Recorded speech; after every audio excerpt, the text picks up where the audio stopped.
We hit this towards the end of the show on Friday. We didn't get the official money until after the show was done. So let's do it right now. Hye-Seong Kim comes over from Korea. He was a very successful ball player over there. Power was starting to come around a little bit, but still only a career-high 11 home runs last season in the KBO. This is a big jump to play in the big leagues. Some players take some time to adjust. The Dodgers sign him. They're going to get him for at least 3 years, his prime years, ages 26 to 28. 3 years, $12.5 million. There's an option. They either have to say, you're out and you're a free agent, or we'll pick up 2 more years, $9.5 million.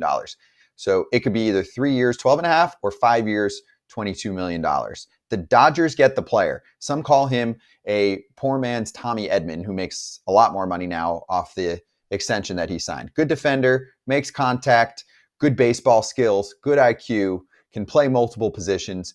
Okay, add that all up. I know AJ's going to try and figure out where he's going to play on the Dodgers. My question is, where the hell was everyone else? No one likes this guy? Where are the Mariners? If he's good, a lot of teams are going to have to look at themselves in the mirror and be like, what the hell's going on? Because the amount of people I saw on social media saying it's so unfair, this is getting out of control. I'm like, this was not a player who signed for $120 million. He signed for $12 million over 3 seasons. He's making less than the major league average. What? And also, apparently, he's super popular in Korea. Guess what? Dodgers might make even more money now in Korea with deals with brands, with distribution, etc. Again, what am I missing here? Did it come out that another team offered him 25 and he said, nah, I love the Dodgers so much and my lack of consistent guaranteed playing time that I'm going to sign there? Or did they just get outbid and every team tried to get too cute with him and he signed towards the buzzer of that, he signed like deadline? The last minute. Yes, so that means he wasn't getting what he wanted from other places. Yeah, I don't know. Listen, that's a great point, Scott. I don't know. I mean, there's a lot of teams that could use a second baseman. I mean, the Marlins could have signed him. So many teams. I mean, the Rays. This seemed like a Rays guy to me. But Dodgers.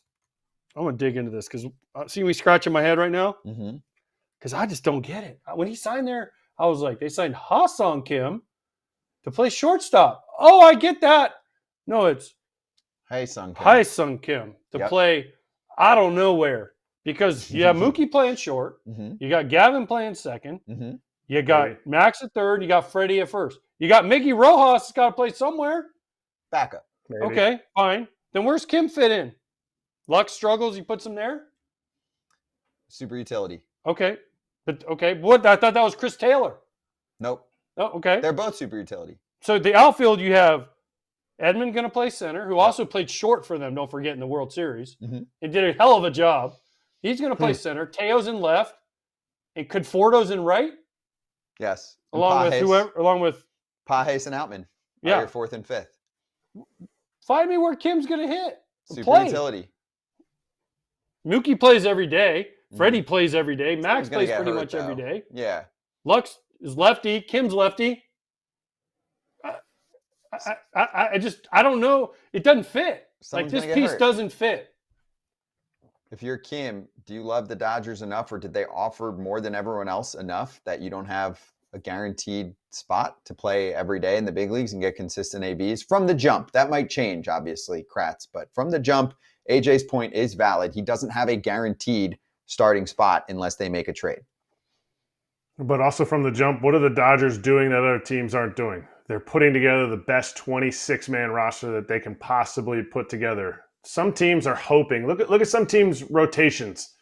We hope Walker Buehler has a bounce-back year. We hope Garrett Crochet has another year like he had last year, even though he hasn't done that before. The Dodgers are saying, we're going to go 8 deep on our rotation. We know, history says none of our guys are going to go over 150 innings. Maybe Blake Snell will. But you also know in your infield depth, you know that Gavin Lux got the yips last year. You know that Mookie Betts at shortstop wasn't elite. But hey, you know what? We're going to give him more time to do it. He had like a week of ramp-up time to play shortstop and then went and played it at a very average level, which is fine, but we're not an average team. They just keep getting more depth. And $4 million a year for depth, rather than some other teams are like, well, we have this guy that played in AAA last year. We gave him a minor league deal, and we're going to see how it works out. Oh, the Dodgers are like $4 million. Everybody in Major League Baseball can sneeze at $4 million a year, and we have that luxury, even if he is a 26-man on our roster. Agreed. And every team deals with injuries. And that almost every team looks for pieces at the trade deadline, just like the Dodgers did with Edman last trade deadline, and it worked out for them. This gives them one more excuse to not have to give up a prospect for a particular player at the trade deadline because they've got the depth and things will play out. As Kratz always says, that Charlie Manuel said, water levels out. So he's going to find ABs.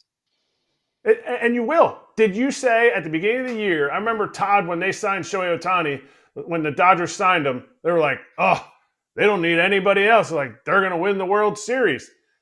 Did they think that the 6, 7, 8, 9 hole in that lineup were going to do what they did and they needed to go get Tommy Edman at the All-Star break? No.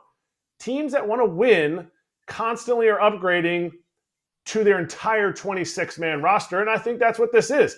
I agree with AJ.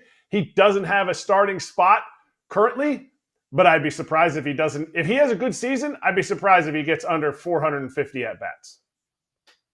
And he's not getting 400. Hold on. He's not getting 450 at-bats this year. What if someone gets hurt? He's not getting 450 at-bats this year. Okay. He's here's the line. I'll take that bet. I want to say for the podcast crowd that okay, I'll take that bet the way it's constructed right now. Now, if they trade somebody, well, that's the whole bet. The way what Kratz just said, though, he's going to get 450 at bats. There's no way. Okay. I said if he's doing well, yeah. If he's hitting 280 to 300, because that's what you're expecting out of him. Mm-hmm. If he's hitting 280 to 300, I have a hard time seeing him getting 220 at bats and sitting on the bench. Who's he going to play over? If they don't trade Gavin Lux, who's he going to play over? Mookie? No. Freddie? No. Mousy? No. Shohei? DH? No. Outfield, Teoscar, no. Conforto, no. Edman, no. Where's he going to – DH is some guy named Shohei. He's not a catcher, so he's not playing Will Smith or Austin Barnes. So where's he going to play? Everywhere. Today. I agree with you today. That's what it looks like. He's left-handed. He's left-handed. So that takes away the platoon because their other guys are left-handed too, right? Muncy, left-handed. If he was right-handed, you could be like, oh, I'll put him at third for when we face a tough lefty. Oh, we can play second when Lux needs a break against the lefty. Oh, Conforto needs a break. We'll throw him in left field. But they have Chris Taylor to take those at-bats. Nah, but he might. How many at-bats? ABs over Taylor, and Taylor again. Taylor's right-handed though. Right. True. But how many at-bats did Chris Taylor get last year when he was hurt for 2 months? Yeah, you're missing the point. They're all left-handed. Chris Taylor's their right-handed utility guy. They have Miguel Rojas, who's right-handed, to play those positions. He's right-handed. He's a proven commodity. Dave Roberts is going to go to Miguel Rojas first unless they do something with him. Gavin Lux, they've proven they're sticking with him. If they didn't get rid of Gavin Lux last year, they're probably not going to get rid of him. Because they stuck with him through some, excuse my language, through some shit. Yeah, but maybe he does get dealt. Also, I wanted to point this out at the finish line because then I want to get to the next topic. Kike Hernandez is a free agent. And he does not have a spot, and he's probably not pleased. He's not coming back. There's no way. He can't. Remember how pissed he was last year? He ends up signing with the Dodgers. It was the right move. He'll find his way on the Dodgers in October, but he's probably pretty bummed because he loves playing there. He's one of those guys. Good. Yeah, he did. He did well in the playoffs. So. He didn't get 450 at bats last year. Kike, no. He's right-handed. That was his shot to get him. And Max missed a lot. Max 362. And Max Muncy missed a bunch of time. He did. He did miss a bunch of time.